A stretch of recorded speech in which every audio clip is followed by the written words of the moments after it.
Bonjour à tous et bienvenue dans cette nouvelle édition de Business Africa.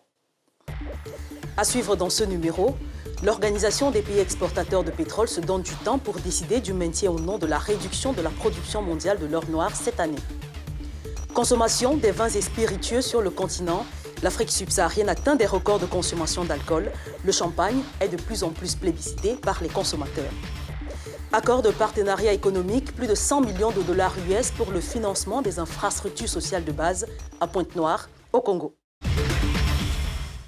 L'Organisation des pays exportateurs de pétrole arrivera-t-elle à maintenir sa décision de réduire la production mondiale cette année, alors que l'Iran et le Venezuela sont sous le coup de sanctions américaines? La rencontre d'avril, au cours de laquelle l'OPEP devrait se prononcer sur cette question, pourrait être annulée, d'autant plus que l'impact de ces sanctions n'a pas encore été déterminé. Compte rendu de Jean-David Mihamlet et Ignatius Anor. L'OPEP est sur le point d'ajourner sa réunion prévue en avril.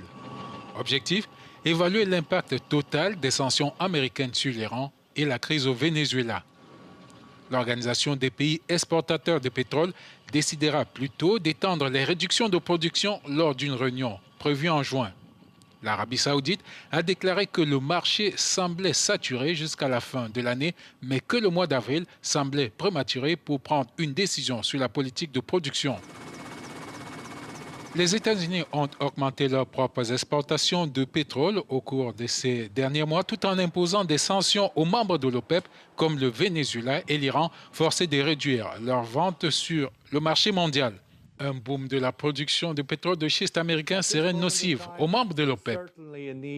À l'heure actuelle, il est certain que les barils de pétrole de schiste et de tous les autres sont nécessaires. On se demandera si ce sera nécessaire dans 5 ans, si le conflit se resserre, si la demande est forte. Mais j'en doute et je suppose que l'OPEP ne sera pas en mesure de conserver la stratégie de maximisation des prix par rapport aux parts de marché comme depuis 50 ans. En décembre, l'OPEP et ses alliés ont convenu de réduire leur production d'1,2 million de barils par jour afin de stimuler les prix du brut. Aujourd'hui, la consommation des vins et spiritueux rencontre un véritable succès auprès des consommateurs. En 2017, l'Organisation mondiale de la santé notait que la consommation d'alcool avait considérablement augmenté depuis 2010, avec au moins 5 litres par personne et par an. Du côté du Kenya, s'il y a une boisson qui trace son sillon auprès des consommateurs, c'est le champagne en forte croissance. Serge Kofi et Michael Dibi pour ce sujet. Le marché africain de l'alcool connaît une croissance rapide. La région subsaharienne est en train de devenir un point central pour les distributeurs mondiaux de vins fins. Au Kenya, par exemple, le marché connaît une croissance à 2 chiffres, selon Pierre-Louis Haro, directeur du développement de la marque Moët & Chandon. Moët & Chandon, la maison de champagne française, a pénétré depuis peu le marché de ce pays d'Afrique de l'Est. Elle a connu au fil du temps une forte croissance, attirant de facto des fabricants et distributeurs de produits de luxe. Selon le dernier indice Knight Frank des investissements de luxe, le vin est le deuxième bien de luxe pour les riches Kenyans après l'art. Les bouteilles exportées vers le Kenya ont également augmenté au fil des ans. En 2015, les Français ont importé près d'1,5 million d'euros de champagne. Un an plus tard, le comité Champagne a fait état d'une légère baisse du volume des bouteilles et s'est stabilisé à environ 1 100 000 euros. Fondée en 1743, Moët & Chandon, première maison de champagne au monde, est basée en France.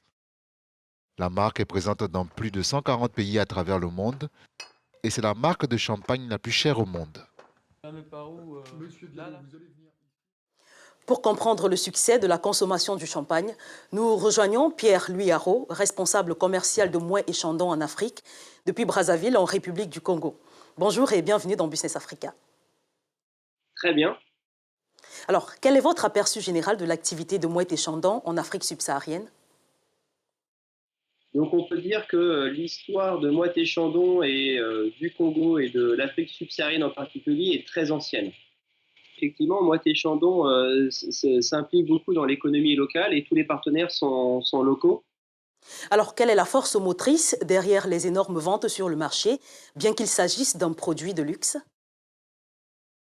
On peut dire que la part de marché de Moët & Chandon est très importante. On a eu des taux de croissance à 2 chiffres ces dernières années et qu'on continue à renforcer la position de Moët & Chandon en tant que leader du champagne en Afrique, de manière globale. On l'explique par l'émergence d'une classe moyenne de plus en plus nombreuse. Et Moët & Chandon, bien sûr, est un produit de luxe, mais un produit de luxe qui peut être relativement accessible. Et tout un chacun peut apprécier ouvrir une bouteille de Moët & Chandon pour célébrer, pour marquer un moment en particulier de sa vie, de son histoire. Effectivement, c'est un produit de luxe, mais qui reste tout à fait abordable dans certaines occasions. Alors, quel type de partenariat privilégiez-vous sur le continent et surtout, ne prévoyez-vous pas un type de produit différent du champagne? On cherche à continuer à développer et à ancrer Moët & Chandon en Afrique de manière durable. On travaille avec beaucoup de partenaires très forts, de partenaires historiques. Comme je vous l'ai dit, notre maison est en Afrique depuis plus de 116 ans maintenant, donc c'est vraiment quelque chose de très fort, de très marquant. Et à chaque instant, nous cherchons à être au plus près de nos consommateurs, de nos clients, d'un public africain et de nouer des partenariats très forts. Par exemple, effectivement, vous citiez l'exemple de Kigali, et pour le relancement de Moët & Chandon Impérial, pour célébrer les 150 ans de cette cuvée emblématique, on avait collaboré avec des artistes locaux pour effectivement promouvoir le talent et l'artisanat africain. C'est pas réalisable, malheureusement ou heureusement, je sais pas. En fait, Moët & Chandon, c'est un champagne qui ne peut être produit qu'en Champagne. Moët & Chandon a été établi en Champagne depuis plus de 276 ans et par la loi ne peut être produit qu'en Champagne. Donc ce n'est pas un spiritueux qu'on peut embouteiller n'importe où dans le monde. Et nous avons besoin de plus de 3 années pour élaborer une seule bouteille de Moët & Chandon. Et l'élaboration doit se faire dans nos caves de Champagne, dans des conditions très particulières. Merci à vous, Pierre-Louis Haro, d'avoir répondu à nos questions. Je rappelle que vous êtes le responsable commercial de Moët & Chandon en Afrique et vous étiez en ligne depuis Brazzaville. Merci beaucoup. La société espagnole Socofi Finances Invest poursuit son partenariat pour l'aménagement des villes africaines.